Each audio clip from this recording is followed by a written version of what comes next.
நல்ல மனிதர்களினுடைய விசாரணை அல்லாஹ் லேசுப்படுத்த ஆரம்பித்து விட்டால், சொர்க்கத்திற்குரியவன் என்று வலதுபுறத்தில் கொடுக்க ஆரம்பித்து விட்டால், தனது தாயிடத்தில் தனது குடும்பத்திடத்தில் ஓடி வருவான். பாருங்கள், அல்லாஹ் என்னை சொர்க்கவாசியாக தேர்ந்தெடுத்துக் கொண்டான்.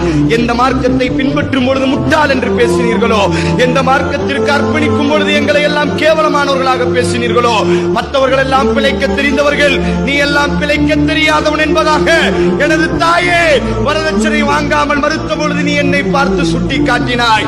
எனது மனைவியே, மக்கள் எல்லாம் வட்டி வாங்கிய பொழுது ஏன் நீங்கள் பிழைக்க மாட்டீர்களா? உங்களுக்கு பிழைக்க தெரியாதா? உங்களை போன்றுதானே உங்கள் நண்பன். பாருங்கள், மாளிகையை கட்டிவிட்டான், பாருங்கள் வீட்டை உயர்த்தி விட்டான், பாருங்கள் ஜுவல்லரசிலே நகையை வாங்கிவிட்டான் என்று நீங்கள் என்னை மட்டமாக நினைத்தீர்களே. எனது அன்பு நண்பனே, நான் நேர்மையாக வாழ்ந்த பொழுது, சத்தியத்திலே உறுதியாக இருந்த பொழுது என்னை நீ கேலி அடித்தாய், என்னை கேவலமாக பார்த்தாய். இதோ பார், அகில